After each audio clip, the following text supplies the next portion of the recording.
Hi, greetings students. You are here to learn a little bit about AP Psychology and to decide whether you want to take that as an elective.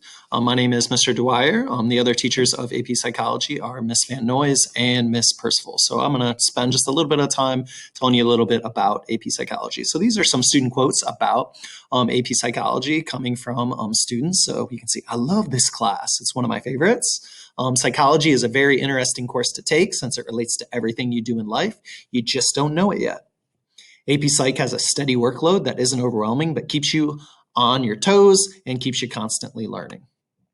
So the first question you might ask is, what the heck is psychology? So psychology itself is just the science of behavior and mental processes. So if you think about that, this is a field of science that is super, super broad. We're talking about everything that we think and everything that we do. So more than any other subject, I think this is a great course that's easily relatable to you for you to understand yourself, understand your friends, understand all the crazy things that your parents do, your friends do, yourself do, and just understand the world around you. So some of the topics that we talk about is we do talk about relationships. For example, I'd like you to ask a question in your head. Would you rather marry someone older or younger than yourself? So you'll kind of think to that for yourself. Would you rather marry someone younger or older?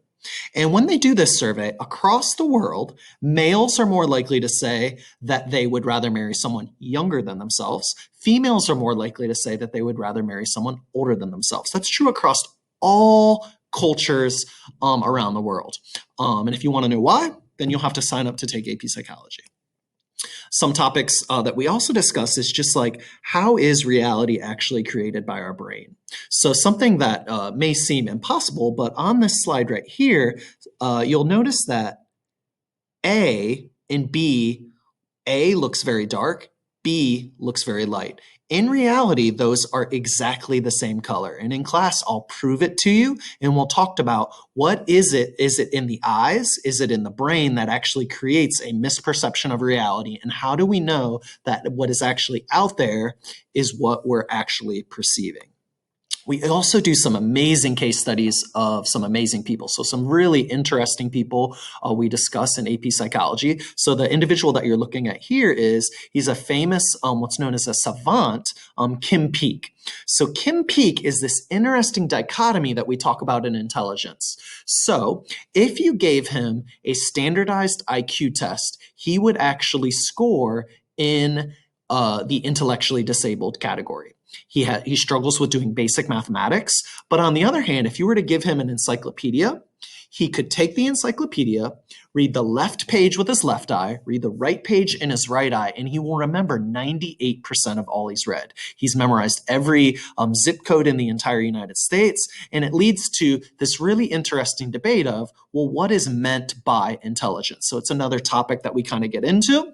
And we also get really deep into the brain. So the different parts of the brain, what parts of the brain help us sense our environment, feel things, think, etc. Because obviously, if we're going to be talking about mental processes, a big part of mental processes comes from our brain. So don't be surprised when you take the course that it does have quite a bit of a biological focus. Another topic that we talk about is in social psychology, what is it that makes people quote unquote evil? It's really easy to kind of think that just like people are born evil, and the people who do bad things, they're just, born to do bad things, and they're just born evil, and there's nothing that you can do about it. A scarier question to ask ourselves is, well, what if I was raised in Nazi Germany? Am I going to be one of the resistance, or would I have been like most people in Nazi Germany who supported these horrible atrocities? And we'll talk about the different factors like conformity, obedience to authority, group polarization, all these impacts from the environment that help and potentially can turn good, ordinary people into perpetrators of evil. So the average workload in AP Psych is about 15 to 20 pages of reading each class meeting. So we will have some reading checks, some note checks as part of the class. A huge part of the class is vocabulary. So understanding the language of psychologists is going to be absolutely key to understanding that. So be prepared to be exposed to a lot of new vocabulary. We have usually 3 to 4 unit tests per quarter, and the tests are always cumulative. They also have free response questions, and they do a very good job of mirroring the AP test that you'll see in May. I hope to see you all. I wish I could see you in person to take your questions, but I really hope that you sign up for AP Psychology. Take care.